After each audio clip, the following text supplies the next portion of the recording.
Hello there. Good morning, good afternoon, good evening, good night, wherever you are all over the world. And as I say that, it occurs to me that the very fact that we're broadcasting or streaming in English and we're doing so at the convenience of the Western Hemisphere is just another sign of this global hegemony of one set of cultures. Leaving that aside, I have something to show you. So, as many of you know, I have been exploring the endangered alphabets of the world for a dozen years. And in the process, one of the things that I've been discovering is that the definition of writing that we use is a very local definition. We think of it as being historical and logical, but in fact, it's very much of a particular time and a particular place. And to give you an illustration of how narrow that definition is and how it starts to fall down, I want to show you one of the carvings I've done. So this is actually a sort of an imitation of a sand narrative from Vanuatu, which, as you know, is a group of islands in the Pacific.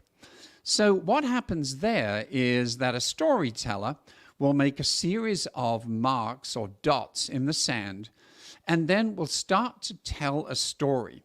And as he tells the story, he starts to trace what is literally the storyline through and around these marks in the sand.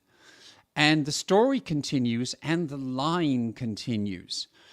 And the twists and turns of the story are reflected in the twists and turns of the, so to speak, visual or graphic narrative that's being presented by the moving line. And so what happens at the end is that the line ends up where it began, like all good stories, except that, of course, it's been on a journey, like all good stories. So what we have here is something that is often referred to as sand drawing, and yet the people of Vanuatu who do it use the same word to describe it as they use to describe Western style writing. So for them, there is no distinction. It's not writing, it's not art, it's not solely performance. It's a combination of all these things. And as such, we don't really have the language for it yet. So it is my great pleasure and privilege to introduce a number of the members of the Sign and Symbol Research Group, which is a kind of, I think of it as being this international underground think tank that is burrowing under traditional Western definitions of language and writing, and at some point is going to undermine their walls so they all come tumbling down. They're also going to introduce a term, grapholinguistics, which is barely used at all in America, so much so that my laptop thinks it's a typo, and yet it presents a new way of thinking about writing and a new way of trying to make up for the deficit in language describing writing. So I believe the master of ceremonies of the group is going to be my friend Oleś, who is a sinologist from Warsaw University.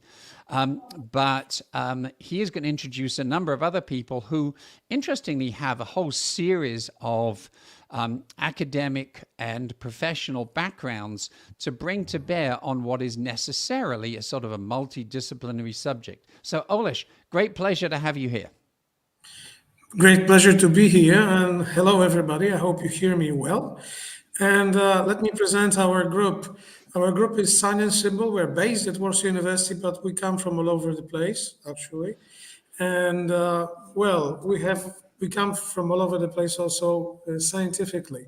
We work on something we like to call grapholinguistics or grammatology. Otherwise, we explore the borderline between what is writing and what is not really writing, because people, they're still looking for the real McCoy. And let me introduce the people. Ola will speak first. Ola Twardokens is our graphic designer, so she's taking this more artistic point of view. Kasia Mikulska, the great professorine of our group, is the spiritus movens and the chief of our group, and she's a great researcher in Mesoamerican cultures and graphical cultures and visual communication.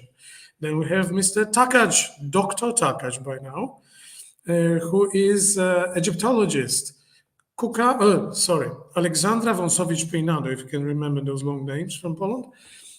She, in turn, is the Japanologist, and me, myself, I'm a humble sinologist at your service. And let Ola start, please.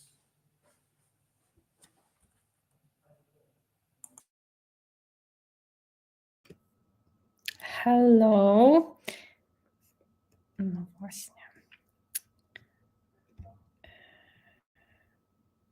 Okay. As Olgierd said, I'm a graphic designer, so I look on the subject from a little bit different perspective. And during all this research we made through already like many years, I understood that this division, this false division between text and image made among many reasons, one which is connected with technology of image reproduction. Traditionally, when the like science were evolving, image and text were analyzed by different disciplines, by history of art, and text by linguistic. What with time created some kind of division which go further to our understanding of cultures. So the cultures who didn't develop glottographic writing were considered less developed and based on, let's say, pictographic communication, which is supposed to be less logic, primitive, and as a consequence, I believe for many, many years, in some way worse than the cultures which developed the writing in our sense. And but let's see how, in fact, it looked like. So if we look back in Middle Ages, where the process of reproduction, text and image, was happening on the same level, let's say. And what I mean is the physical way of reproduction. So the monks were writing and painting the illuminated scripts kind of at the same moment. So we can see very clearly how the text and image was like the very intense interplay of text and image. So on these examples of the opening pages of illuminated manuscript, we can see the initial letter, like the whole title actually, Liber, as the whole illustrations. Like these are not just letters which convey purely phonetic value, but the like full illustration. But then when we move to Renaissance, and when the traditional typesetting is introduced, sorry,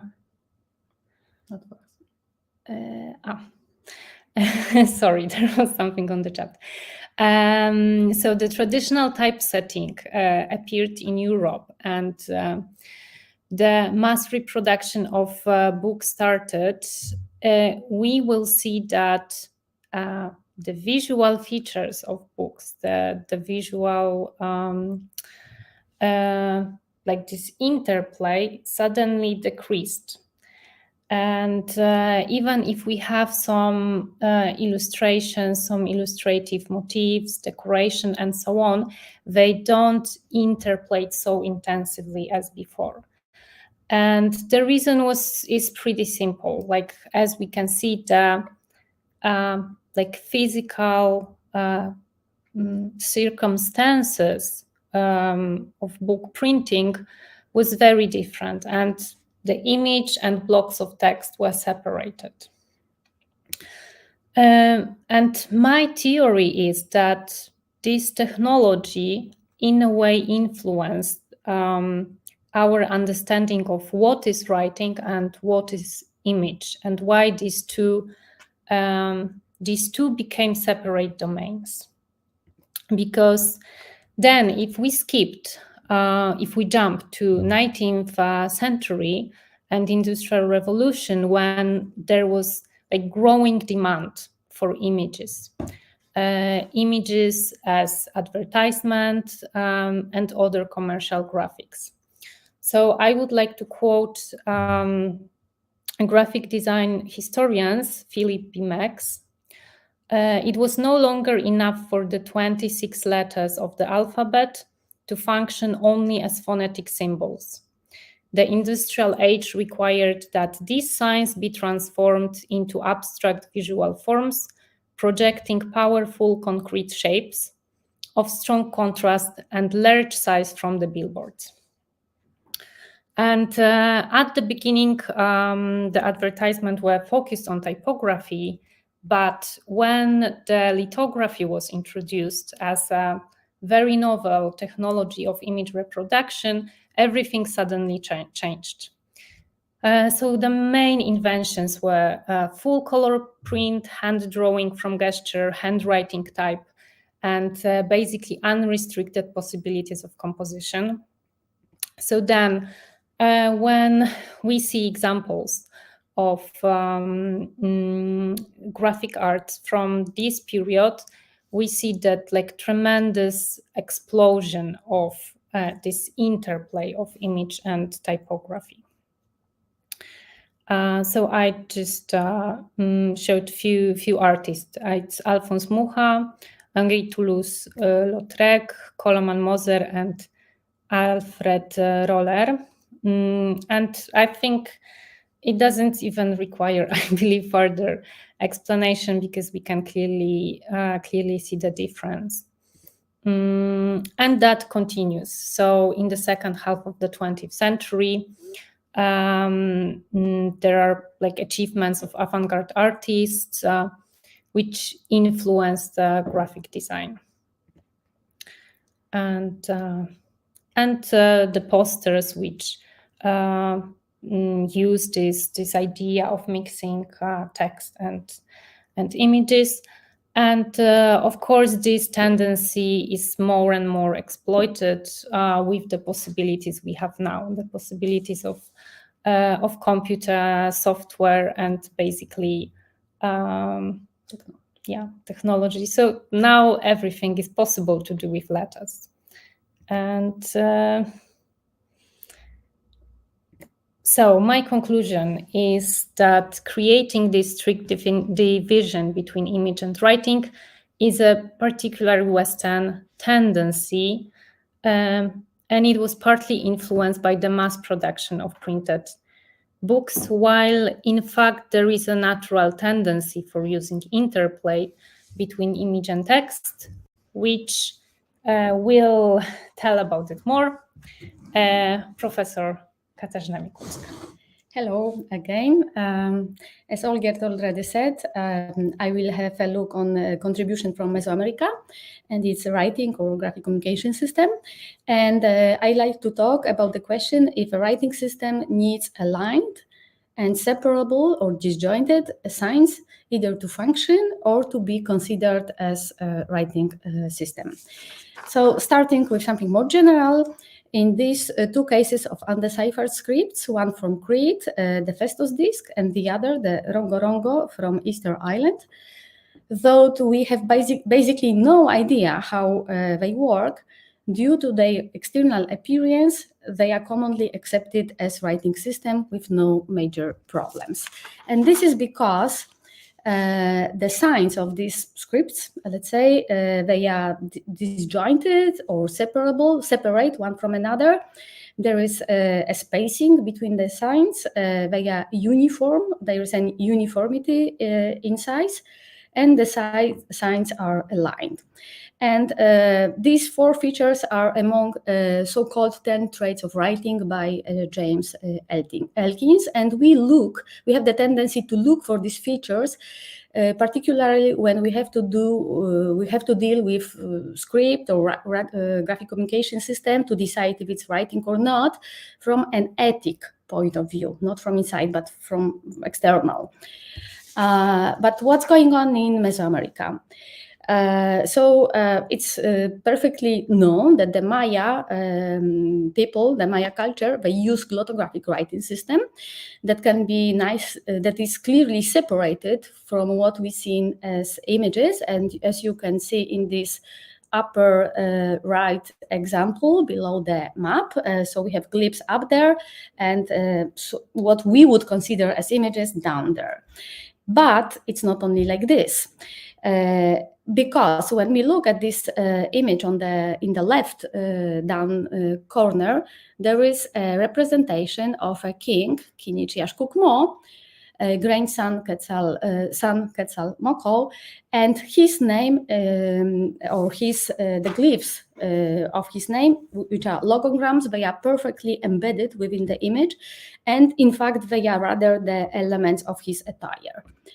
And this is perfectly normal in Maya system. Here we have another example, representation of a tree, and we can see in red the glyphs of jade embedded in the image as if they were fruit, meaning that this is a precious flower. And even we can see this very small, little, so-called distinctive marking of another glyph, which means tree or wood, inscribed within the whole tree, just giving the meaning of tree or wood, just to show that the tree is tree. Okay. The same happens in Central Mesoamerica. So I start with this kind of codices, like Codex Mendoza, which has lists of aligned place names, written glottographically with logograms and syllabograms, and they are clearly, let's say, separated from images, and we can see in this upper example of the whole book. And there are also alphabetic glosses that help in the decipherments of this writing. But the story does not end here. Let's go from place names toward gods' names. So up on the left, you can see a place name, which is Hill of Marigold, and it's composed of a logogram for hill, which is this thing, this green sign down there, and the glyph for marigold up there, which is a logogram. Total, it's Hill of Marigold. In religious codex with images of gods, the same logogram of marigold appears here on the right next to the image of the god, and it can encode both the place name, place of marigold, but in fact, the gloss above the glyph indicates that this is the name of the god, the god who is from Yautlan. And interestingly, the same glyph of this marigold is inscribed within the image of this god, being at the same time its pectoral. And in older religious codices, we have the same situation. The name glyph of the same wine god is inscribed within his image, and it does not appear separately at all. As for the personal names of humans in other historical codex, they are normally placed next to an image of the person, normally with this graphic line drawn there. But sometimes there are exceptions, like in this case down on the image, on the slide, when a glyph of water seems to be part of the representation of this person. And it's a normal situation in case of divinatory codices. The gods' names are always inscribed within their representation, as in this case of the sun god, Tonatiuh, with the glyph of sun as part of his attire, or Tezcatlipoca, smoking mirror with two smoking mirror glyphs up in his head and one in his foot. Another example is that one of the sun god with his onomastic glyph, sun, meaning Tonatiuh, and we can see exactly the same sign functioning as a logogram in a place name called Tonatiuhko, or place of sun. So many times these signs that compose images of the gods are compared to European iconography. But I argue that this is not the same. The sun as the attribute of Helios does not function as a letter in alphabetic writing used in this culture, while the sun from the image of Tonatiuh function as a logogram in the place names. In other words, in Mesoamerica or in Aztec system, we are dealing with the same repertoire of signs. Neither these signs, the Aztec signs, are comparable to labels in European paintings, and we can see in this image beneath European painting, because in this case of the European painting, the signs that they do not belong to the same repertoire of sign. Let's have a look on Mixtec historical codex. You can see the maps there to localize what culture I'm talking about. The Mixtec historical codices, they register the stories of royal dynasties, so they are full of people. And they are two kinds of images, of names, sorry. Calendric, which are always placed next to the people images, and you can see here the names like 10 water, 13 movement, and so on. They are marked in colors, but the personal names can be placed either next to the images of these persons, as we can see with the name of Bluebird, and the second person whose name is Bleeding Jaguar. The names are placed next to the image. But in the case of the other one, on the right, the lady's name is Red of Cacao Flowers, and this glyph is just part of her image. And the same happens with this ruler who is called Sun Rain, and both the rain sign, let's say, and the sun glyph are inscribed within his image. Another example from Mixtec onomastic with Mixtec onomastic glyphs. Here we have the lady whose calendar name is Ten Deer, as you can see in the upper left corner of this image. And her personal name is Jaguar Ketchkemitl, and it's placed below the calendar name and next to the image of this lady. And you can see the female garment called Ketchkemitl, and it's filled with jaguar spots, meaning that this is the name Jaguar Ketchkemitl. But at the same time, exactly the same sign is inscribed within the image of this lady, being at the same time her whole garment. So the name is placed twice, next to her image and within her image. Another example is here. Here the lady is Six Monkey. You can see her calendric name marked on my figures, and her personal name is War Ketchkemitl. And in this first image, in the middle, just now, the glyph composed of two logograms. The logogram for Ketchkemitl, this garment, and for War, you can see the glyph for War up there to compare. The whole composition is placed next to her image, while on the image on the right, on my example on the right, the same combination of glyphs is inscribed within her figure as such, being again at the same time her body, her garment. And So staying with this last example, we can even see that this kind of merging of signs can appear both on the level, let's say, of the whole image of a person or of a god, but also on the level of glyph or a sign.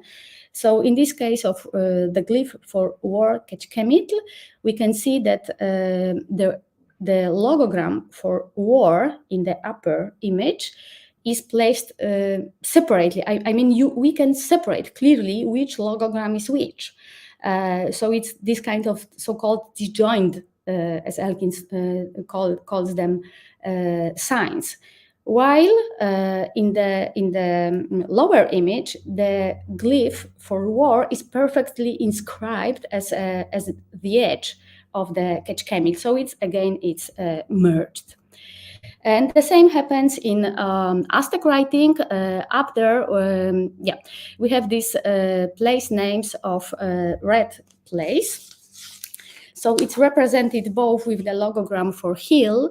Normally it would be green, here is red. And additionally, we have the logogram just for red up there. But exactly the same glyph, the same meaning can be represented just with the image of hill with the red color. I mean, the logogram for red is just inscribed, it's just the color of the hill. So it's not separate at all because the color cannot be placed like separately, it needs a base. Okay, so it's like just all together, perfectly merged. So concluding, are aligned or separable or disjoint sign necessary to recognize a writing? If this is a criterion necessary to recognize writing from an ethic point of view, it's not necessarily correct in case of Mesoamerican system. In the case of the system of pre-Hispanic Mesoamerica, the signs are rarely devised to be disjoint. Some are embedded, others are matched. And when they are inscribed within an image, they are not linear. Thank you very much. Off to Daniel. Okay, now, yes. Yeah, but Ola is going to forward my slides. So if you would do that, I would be very much so happy. Thanks so much, Ola. So hi, folks. Hi, everybody. My name is Daniel, and I'm an Egyptologist at the University of Warsaw. Going to kind of introduce you a little bit to very similar ideas, what Kasia just talked about, but in the Egyptian system. So let's go. Just the first one. Right, exactly. So this first slide actually strikes at the heart of the problem that we talked about, but it somehow gives you an introduction to the idea of how the ancient Egyptian graphic communication works. So what you see here is two words written in the hieroglyphic writing. In both cases, you can see that there are some signs which are common in all of them, and those are the phonetic or glottographic signs for E, T, and N, so which is a reed, a piece of bread, and a ripple of water. But you see that they do have some extra signs at the end, and these are what we Egyptologists, most of the time, there's a bit of discussion about it, but most of the time we call them determinatives. And these determinatives, we do not read them. They do not have any kind of phonetic reading. Instead of that, they give you some sort of, let's say, an idea what this word that is represented by these E, T, and N consonants stands for. So we already see, just by looking at the basic principles of how the hieroglyphic system works, is that our perception, our modern Western perception about writing systems was not really how the ancient Egyptians saw, because they wrote the consonants that belong to a word, but at the same time, they gave also like a little image, a little picture at the end of the word, which somehow give you an idea which way to search for it. So in the first case, this idea is the sun disk itself, and hence the whole word iten would mean aton, the very famous sun disk actually. And in the second case, there's a person with a stick in his hand, which usually stands for actions. And in this case, the word iten would mean something like to contradict. So here we can see this kind of interplay and the parallel use of glottography with something else. And let's go to the next slide so that I can show you what more is there. So here I kind of singled out two short examples. On the top, you see a horizontal line of inscriptions, and two of the signs there are actually, they kind of feature in the image below. There's a person on the boat. In one hand, he is having a vessel in which there's a heart, and in his other hand, he's carrying a foreleg of a bull. Both of them are ritual objects, actually. But you can see here how the very same signs, which are used in the what some would term as the iconographic part or the scene part of this picture, can feature in the writing as well, what we would call, from our point of view, the writing, which is a horizontal line of textual inscription, using these signs exactly as the determinatives of their appropriate word, which is hepesh, which is a foreleg of a bull, and the second word is hati, which is a heart, basically. And those very same signs feature in the scenery, so to speak. And this shows actually that most of the Egyptian scenes are enlarged hieroglyphs, so to speak. So the systems are absolutely, these subsystems are not separated. Let's go to the next slide, please. Right here, we see something even more complex. So I kind of put this in the middle, my own hieroglyphs. You see a snake, a bird, and the person carrying something in his head, and there's a red arrow going out to the same inscription on the right, just kind of demonstrating that the word is actually there. And they would normally write the word phi, which means something like to carry, like this. This is the standard writing of this word. But if you look to the left, in the upper corner, you will see the very same verb, but written with a very, very different determinative. And this determinative shows a person carrying another person on his shoulders, whereas just below in the scene, there are 4 people carrying a statue. This is a funerary scene, actually, carrying a statue of a deceased on kind of like a, what would you call this? I don't know, like a board, something like this. So there's definitely an interplay, how they modified the determinative of the word to carry in the upper left corner, and an interplay between this written word and how the image plays out, actually. So again, one more, just out of many examples, a demonstration how Egyptians saw these different subsystems as working together, basically. And the last slide, please. So this last slide is even one more step complicated, but I kind of color-coded it to make it easy. So what you see here in the upper right corner, there's a seated god whose name we see written above his hand. He's called Khepri. And below his elbow, there's a little inscription which says, "To your nose." If you take a look at what he's holding in his hand, this is the Ankh sign, the sign of life, which I kind of separated on the left side. Most people know this sign, but I just wanted to make sure that you recognize it. It is a sign of life, and it is a symbol for some sort of life-giving power that usually the divine extends towards humans, and the king in particular.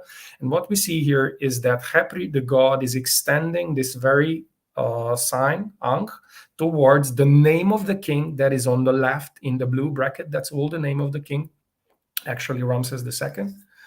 And basically, we can read this scene, if you will, and very much so, we can read it out in words, because we know from other similar scenes when the image of the king is represented and they caption it with something like the god extending life to the nose of the king, we can actually read this scene as Khepri giving or extending life to your nose, that is, to your nose, the nose of the king. But at the very, very same time, there is a vertical column. Well, columns are vertical, right?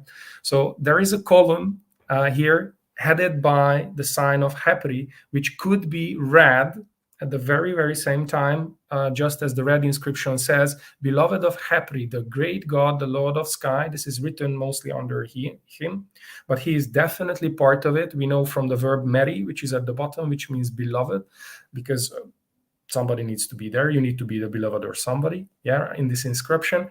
So there's a lot of interplay between glottography and, let's say, non-glottographic signs at the same time. And we know, as we see the signs as well, even the glottographic signs kind of grew out from a selection and already existing bunch of signs which were referring to usually objects and plants and parts of the natural world.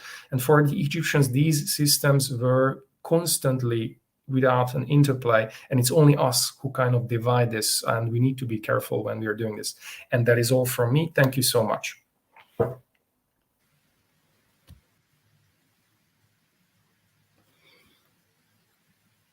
Okay, hello. So it's my turn now. I'm Alexandra Wąsowicz-Peinado from the Institute of Applied Linguistics, and specifically from the Japanese department of this institute. I've been investigating Japanese writing system for several years now, both from a theoretical standpoint and as a matter of teaching. Ola, can you move to my presentation? Thank you.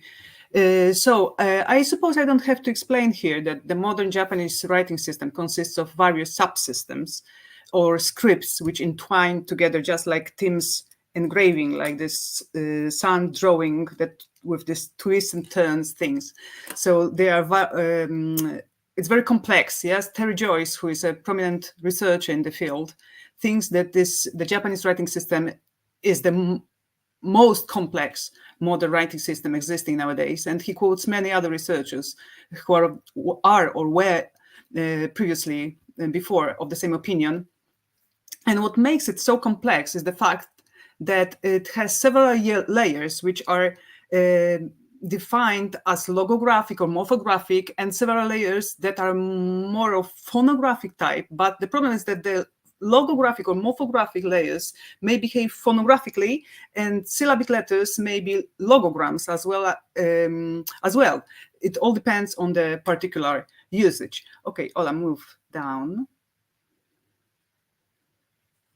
So here you can see hiragana letter U, which stands for the word meaning hot water. But actually, in this particular context, nobody would phonically, nobody would read it as U. It would be read either as OU, which can have two different ways of encoding, or it would be associated directly with two other related words, sento or onsen. Onsen has also this particular icon for the hot spring. A very similar phenomenon can be observed actually when it comes to the letter P for the parking lot sign, which phonically would be produced not only as parking, but in different languages would be read aparcamiento or estacionamiento or chushajō in Japanese, each time depending on the context language. So obviously there is nothing new about using signs supposed to be letters, so phonograms, using them as logograms, yeah. So, or I even would like to say ideograms, although I'm a little bit afraid of referring to this term because it is not very popular these days. But it clearly illustrates what happens in the Japanese writing systems on a daily basis with almost any phonographic letter of the system, any alphabet, any syllabic letter, any phonographic sign of this system, or any sign that is classified as a phonogram, can be at the same time used, or in a different context can be used as a logogram. Okay, so a sign used for a particular idea. Okay, let's move to the next slide. And here you can observe how this multigraphic system evolves and absorbs all kinds of different signs into it. So the word onsen, which means hot spring, and we've seen this word hot spring written in Chinese, Japanese signs on the previous slide, here contains the syllable on written in Latin or in English, just to contrast it with the English of. Yeah, and this example can be also labeled as an example of Japanese English diglossia, yeah, like both two languages in one script. And English of makes it here a part of the word ofro below. And ofro means private bath. Yeah, so you've got this contrast between a public onsen and a private bath, which is ofro. Later, both onsen and ofro are combined to resemble this popular onsen icon, which you have seen before, yeah, which is used in maps, for example. Below, you can see the next step of this kind of multigraphicality. Yes, so here, onsen, ofro add on-off icon. You know it probably from some kind of electronic devices you have at home. So putting something on, switching something on, or switching something off, putting something off. Yeah, and it connotates somehow with this extra switching on, switching off sign. That kind of encoding connotates an extra meaning of having a swimsuit on in a public bath and being naked, yeah, taking your swimsuit off in a private bath. It can be also referred to some kind of being in on-off mode, yeah, like taking some days off from work and going on holidays. And let's move to the next slide. Here you can see again signs that are called logograms or morphograms may connotate extra meanings, even though these presented actually here are made up just for fun as a kind of a graphic pun. So the sign mu meaning nothing. Actually, this sign can be read both mu and bu in Japanese. The sign meaning nothing is either enlarged or completely empty inside, yeah, making it both mean really empty, like endlessly nothing. How would it be read phonically? I'm not sure. Of course, we can explain this idea with words that something is really empty, something is endlessly nothing, or non-existent, I don't know. But is there any particular word like long mu or mu? Probably not. Yeah, to express extra long emptiness, maybe the native Japanese would read it like somehow like a long nai, but that would have been the same. That would be the correct pronunciation, let's say, of this character. The third sign, which is below, obviously the hardest to pronounce. Yes, how to make a word empty of sound. So the alphabetic version below actually is not easy to read either. So these kind of signs are visually understandable, but it can be very problematic to make it sound. And let's move to the last one. Okay, so here reading from the left to the right, the first two columns are again those Chinese supposed to be logograms, yeah. But when I see them, I know that they are not logograms. They only stand for sounds, which are I, ro, ha, reading from above towards below, from up to down, and I, ro, ha. Again, these are not the phonic values which are important here, but the order, yeah? So I stands for one, ro means the second, ha means the third. So when I see the one of these characters from the very most left, yeah, first columns, immediately I think of some kind of order. I think 1, 2, 3, or I think of some kind of numerals, or I just pronounce them in my Polish mother tongue, yeah? So to what extent those logograms actually refer to a particular sound in which language, it's a little bit problematic. And some people use the word semasiographic. These are semasiograms. They can be read in any language, but here they are very particular. They are understandable only in the Japanese context, and from the Japanese context you can understand them and pronounce in different languages. So neither logographic, morphographic, semasiographic, ideographic, here is a proper term for this kind of script.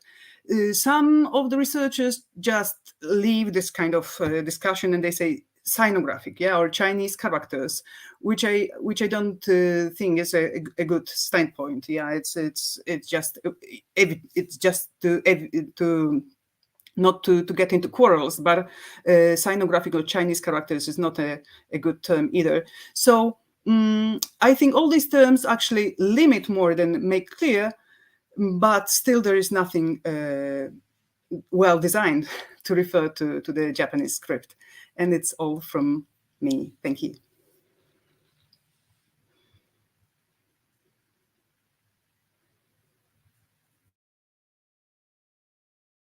Okay, that'll be me now. And thank you very much for listening to us. Let me finish. Let's move on with the presentation. The first slide would be the definition that we usually use for what is writing. Writing is a set of marks on the surface used to represent a language. And usually we use also those words, writing system, alphabet, and script.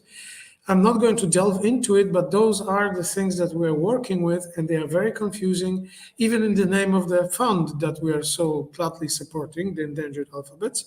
Alphabets is actually relating to the Western system of writing, mostly. It does not include other systems. Let's move on.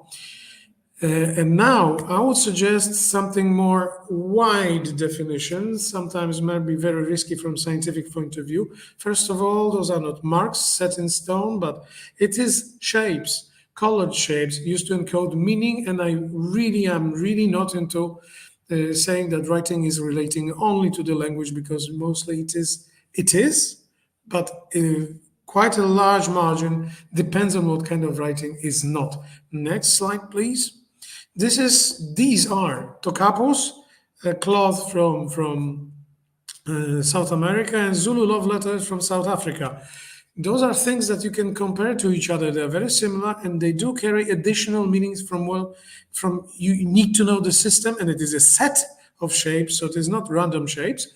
And this set of shapes gives you ideas. The tokapo is supposed to relay some kind of onomastic information, names of people, names of places, and so on, whilst the Zulu love letters are used to communicate love. Those are narrow avenues of communication, you may say, but still, I would consider this a kind of writing. Some people say it is a proto-writing. No, for me, it is a kind of writing, a very narrow kind of writing. Next slide, please.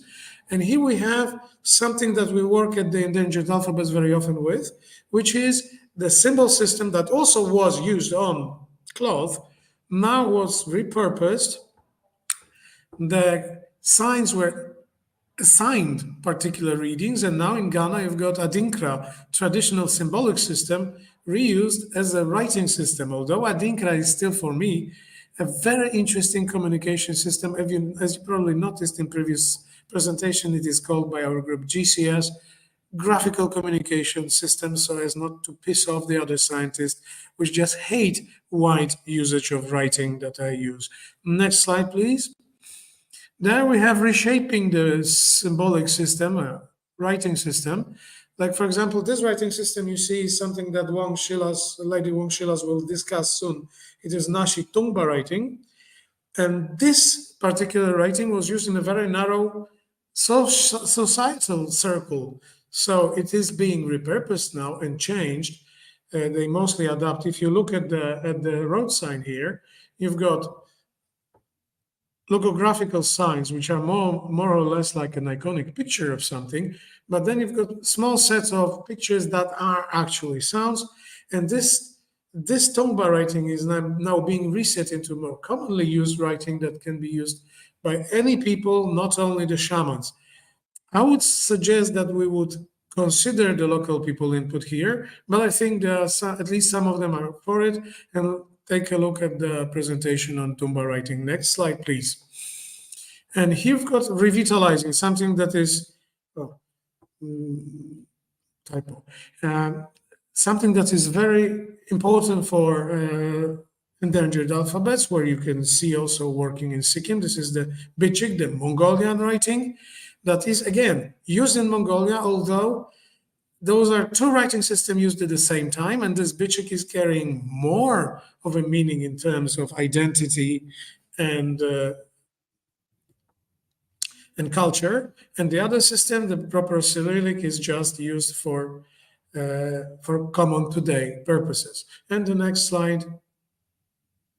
And this is another reinventing systems. This is Bandombe writing. And the next one, please. That would be Ditema Dinoko. I would like to point out those colors are so meaningful. And take a look at those things and think about the reuse of existing systems that are used for graphic communication as the very phonetic writing systems. And those systems are all the time changing one into another in a way that the writing system works, actually seeking kind of a balance between just a phonetic part and just a logographic or iconic part. Those things are always changing, and I think that we are going to settle down, just answering the question that was put forward in the chat, that we're going to settle down somewhere on more iconic side very soon. Thank you very much, and that's it for today. Wonderful. Thank you, absolutely everybody. So that's one of those presentations that people are going to go to the recording and play it over and over again because there was just so much going on. Because we are running a little late on time, I'm going to put off the book giveaway until later today. What I would like to do is to throw a question to any and all of you about a parallel with music. So first of all, there has been a traditional distinction between vocal music and instrumental music. Increasingly, I would suggest that that distinction has been blurred in a number of ways. Secondly, that the definition of music that we've tended to use in the West has also been narrow in terms of scales and instrumentation. And I'm wondering whether what we are going to see in terms of the development of the kind of the softening of the boundaries in quote, writing, unquote, might be similar to what we've seen in terms of the elasticization of the use of the word music over the last 75 or 100 words. And I'll take that answer from any or all of you, as long as it's not the same time. It's true.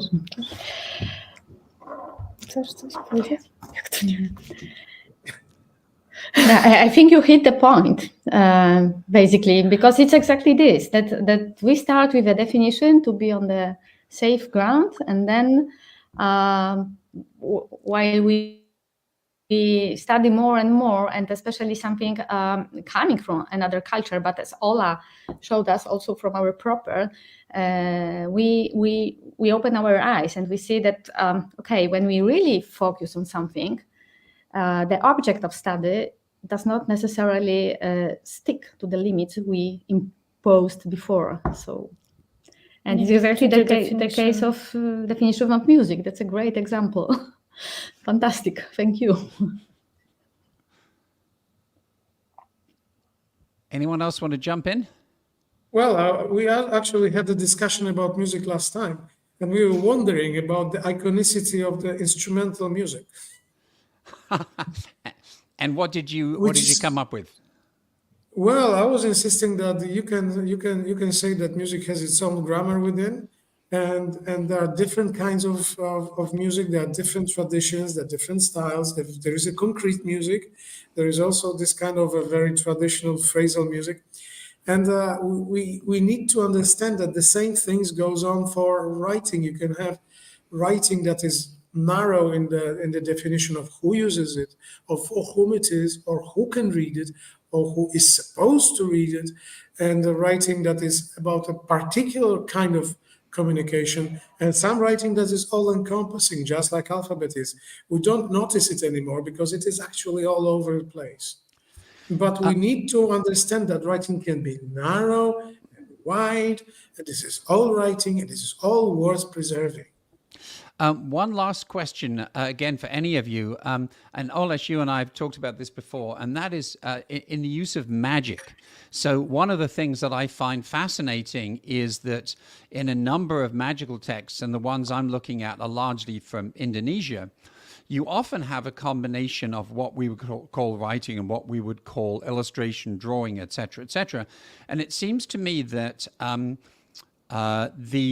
the drawn or painted image is all about focusing a sense of direction, such as this is what we want to focus our intent or the intent of our magic on. And then the text is often about this is what we want to achieve with or do to that thing which we have drawn.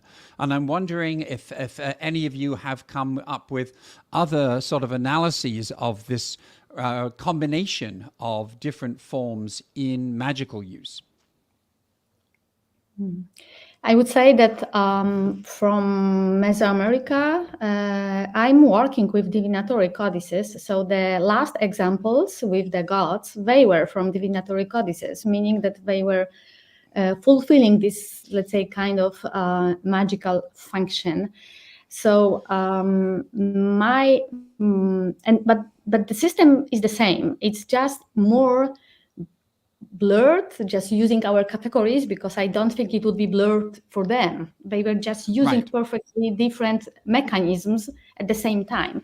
But I would say that in divinatory codices, it was the aim to put more and more and more. And the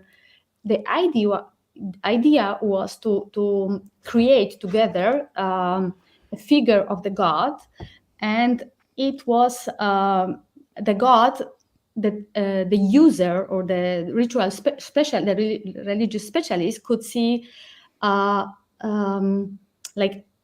all the names of these gods at the same time, and then to choose to which one he would refer in particular prognostic or any other use of the codex. Can I add something? Mm-hmm. Go for it. Yeah. Like, I think these visual features, like the more visual features, the illustrative features we add, the more also, like, we can put there many meanings. Like, so it's not so straightforward. It has more layers and some, hidden layers. And I think the magical divinatory, let's say, genre is like, we want it to be this way. We don't want to make it like simple and clear and Literal. just, Yeah, exactly. and that's visible in all the system. Like in Egyptians also, they wanted to hide it a little bit, kind of to make it more sophisticated. I'm afraid we need to wrap up now, but this has been just spectacularly interesting. And I'm hoping that, as I say, this video gets watched again and again. So, as I say, I'm going to do the book giveaway later on. Thank you so much to everybody for joining us, whether you're one of the panelists or whether you're one of the audience. I'm going to recommend that those of you who are in the audience visit one of our 3 websites where there is plenty more content going on. The main endangeredalphabets.com, the Atlas of Endangered Alphabets, the .net, and then the World Writing Day site as well. Many of these ideas are developed somewhat more in my book, Writing Beyond Writing, and so we've got a link to that coming up here. And we're out of time, and I'm going to step away, and in the next talk, my colleague Michael Reed will be taking over. I was about to say don't go away, but do go away and pick up the next channel as we continue World Endangered Writing Day. Thanks.